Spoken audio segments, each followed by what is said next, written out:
The only thing that two dog handlers could agree on is what a third one was doing wrong.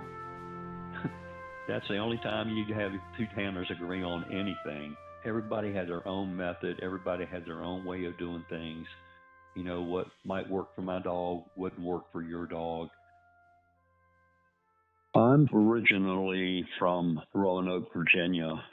I lived there until I was 17. Back then, one of the things that they offered towards the end of the school was they called it Career Day, and they would have recruiters come into the high school and made an announcement, and anybody that was interested was allowed to leave and go down to the cafeteria and talk to them. And that's how it all got started for me.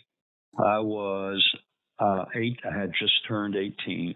I went in under the delayed enlistment program with the Air Force, which allowed me to finish school. I actually had a draft notification. I knew I was going to be drafted, and I'm thinking, what is the best way I can still serve my country and not have to worry about going to Vietnam? So I thought I would outsmart Uncle Sam. I enlisted in the Air Force, and then when an opening came up, they notified me, and then I reported to the AFI station in Georgia, Atlanta, Georgia, and from there we all flew to San Antonio, Texas, August 16th, 1970.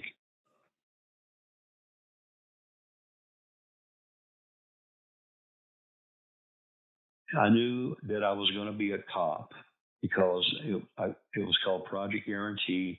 And they told me right then and there in the cafeteria, I signed the paperwork.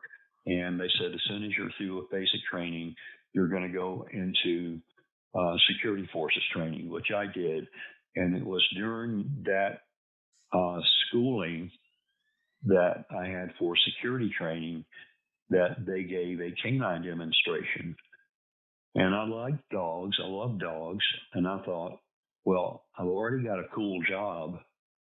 They said, does anybody want to volunteer? And I thought, well, here's a chance for it to get even cooler. You know, I'm 19 years old. I'm a military cop. I wear a badge. I carry a gun. Now I get to work a dog. Holy mackerel. How cool is that? And that what led me into becoming a dog handler.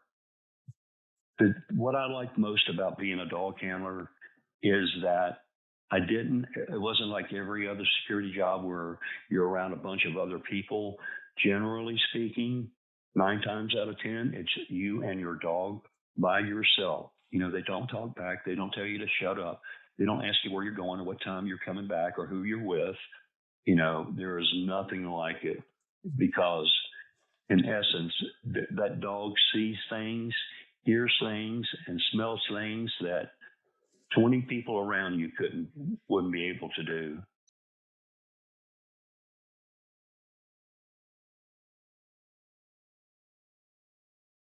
All of my training transpired at Lackland. As soon as I graduated from security training, they put us on a bus and took us to another barracks, and everybody who volunteered to go into canine was less security training after I think the course was 8 weeks long, and you were taken to the canine barracks, and somehow they came up in all their glory and wisdom that I was going to be.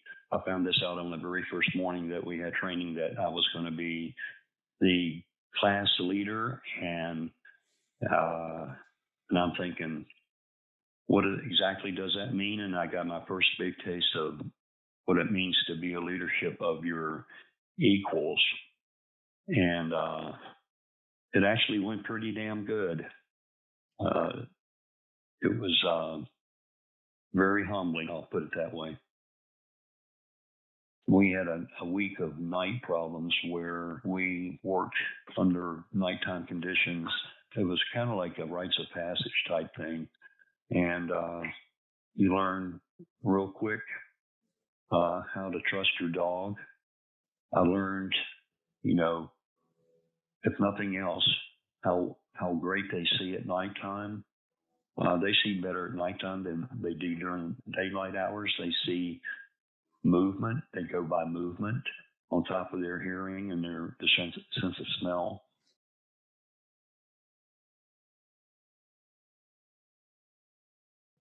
I don't know exactly when it was, April 22nd. And we landed in Smoot. And you always generally landed during at night, and they do what they call a tactical landing, or they come in really fast and really steep to present less of a target. And I'll never forget the first time the ramp of that C-130 dropped down, and I got my first big whiff of Southeast Asia, of Tan Son Nhut Air Base, and I'm between. It was kind of like a mixture of rotting vegetation and jet fuel, if you can imagine, and plus the humidity just hit you in the face like a baseball bat. And I think it was probably about the second or third day there I got to meet Jake. There were 5 dogs available. I said I want the meanest, the hardest to get along with dog that you got. They said, "Oh, you want Crazy Jake." I said, "What do you mean crazy?" "You'll find out." And I found out really quick. He challenged me right off the bat, not a hard challenge, but he kind of challenged me a little bit to see how I was going to react to him. I was unaware that he was still a sentry dog too. Had I known that, I think I still would have chose him because I wanted a challenge. Um, I was, 18, 19 years old. I wanted to prove, I thought I was out to prove something. And I thought, plus somewhere down the line, he's going to be looking out for me and I'm going to be looking out for him. And I didn't want a dog that was a go along, get along dog. I wanted a dog that was on top of his game, that had a reputation. And this dog had both and more. And no matter where I was or what I was doing or who I was talking with, uh, whatever direction I faced, my dog faced the opposite direction and would watch for people coming up behind me, which, he did that from the get go. And he, his reputation preceded him. If you were running away, uh, he was going to nail you. If you were in a vehicle, whether it had tracks on it or if it had wheels on it, if I let him, he would chase and bite at it as long as I would let him. In fact, he would run into hell after the devil himself if I'd let him. And from what I understand, he had been there. He was probably 5 years old when I got him. He was already in country and had been there for probably, I don't know, 2 or 3 years, maybe longer. And when I got him, I think there was 1 or 2 handlers after me that worked with him. So you can imagine, it's like you and I doing 5 or 6 deployments back to back, night after night after night, and that's why I sort of felt guilty in a way when I'd go to get him out of his crate, and it's like this dog had a clock in his head.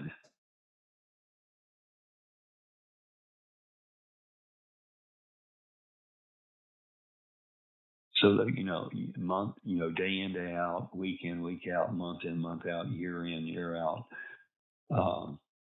There's no wonder that those dogs were subjected to some of the, ticks and fleas and parasite-borne diseases, and you can imagine all the little parasites and all that run around over there, especially during, monsoon season. That was a hoot in itself. They give you a poncho to kind of hide from the rain, but everybody had 2 ponchos, and that still wasn't enough. And walking in knee-deep water after you've missed your relief truck, and that wasn't.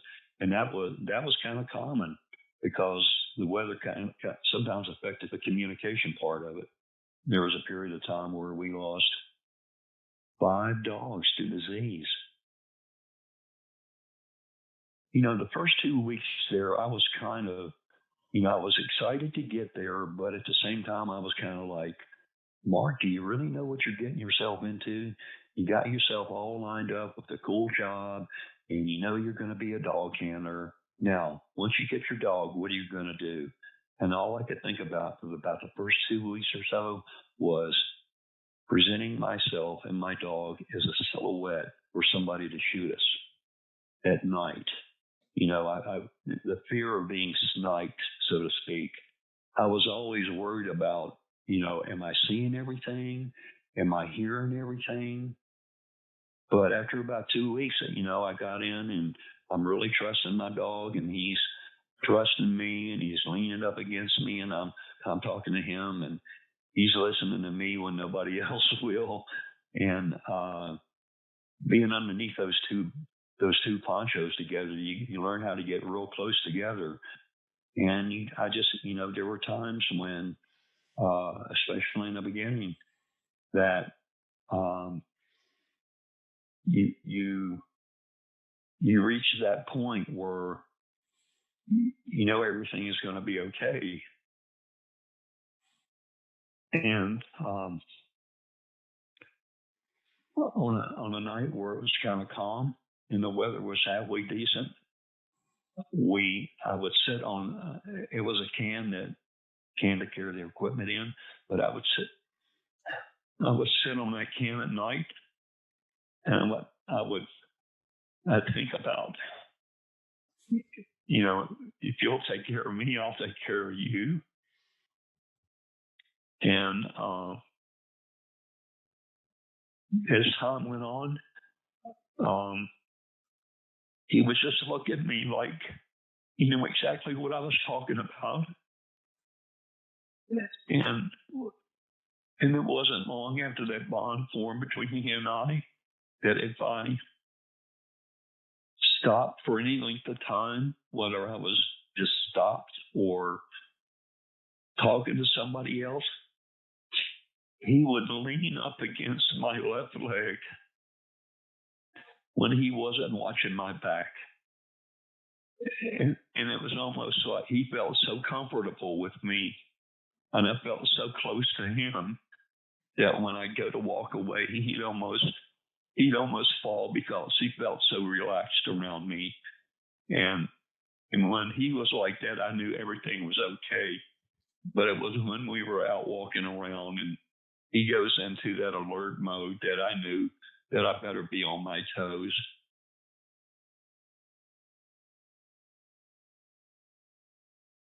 Every night before we went out, we got an intelligence briefing.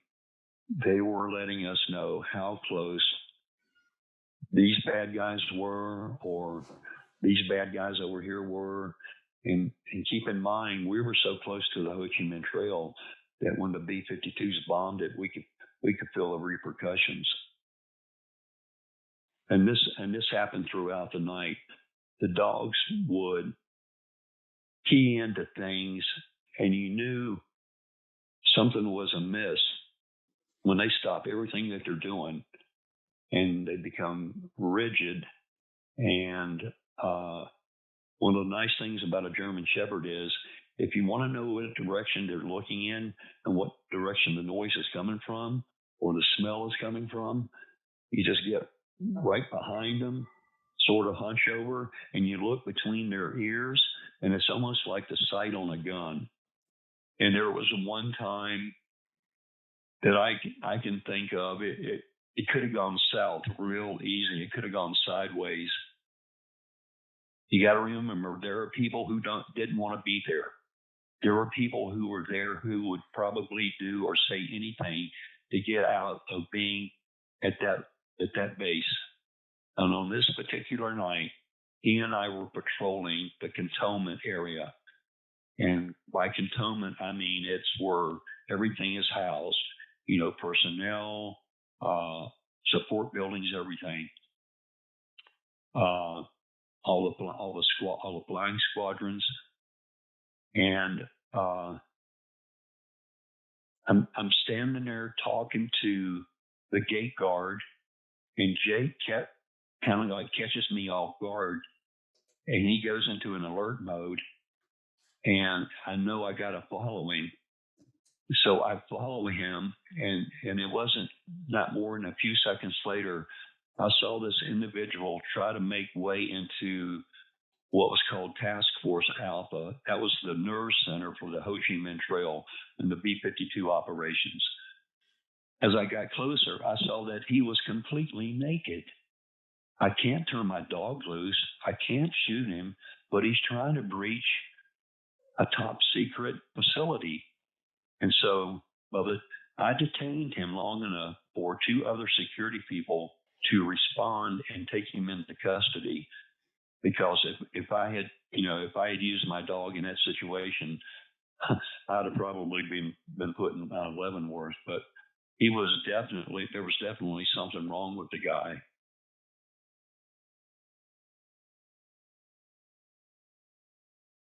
What I sort of have an issue with my government about is how they were treated, or in some cases mistreated, once they, in some cases, gave the ultimate sacrifice for this country. We weren't given the option of bringing our dogs home with us, but Robbie's Law, and now they have that option.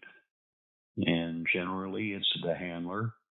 And if that handler retires and that dog is retirement age, you guys can retire together. And if that dog is not retirement age, somewhere down the line, and it's more times than not, you're going to end up with that dog when it retires.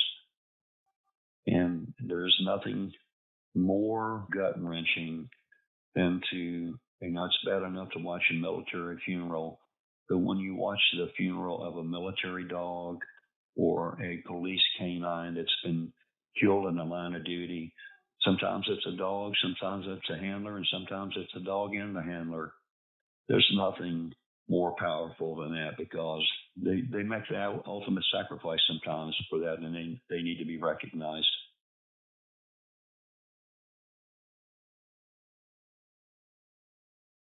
One of the reasons I felt bad about leaving him behind, because I think I sent a picture of him in his kennel looking out of the chain link fence, and that's the last image I see of him. That's what I see in my mind every time I close my eyes. Where's Mark? And that's why I've done little things along the way, like give Jake make sure that a memorial brick was laid for him. That's a National D-Day memorial in Bedford, Virginia, and they're all tattooed in their left ear with a tattoo, what's called their brand number. That's a registration number, and that was on the license plate of my truck for the longest time. And so I try whenever there's an opportunity to do good for these dogs and make sure that they're treated well and respected and are appreciated for things that you and I would be appreciated for, as a member in the military. More and more people are stepping up to the bat to make sure that happens.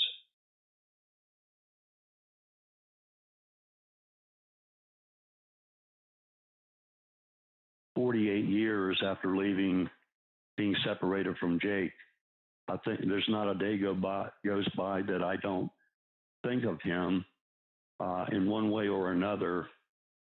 And some days are tougher than others, but I came across something that sort of gave me a little bit of solace.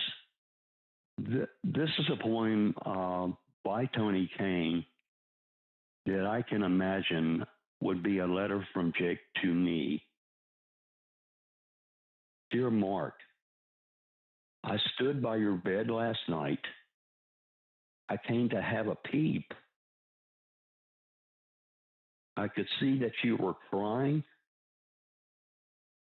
and you found it hard to sleep. I whined to you softly as you brushed away a tear, but it's me. I haven't left you, Mark. I'm well, I'm fine, and I'm here.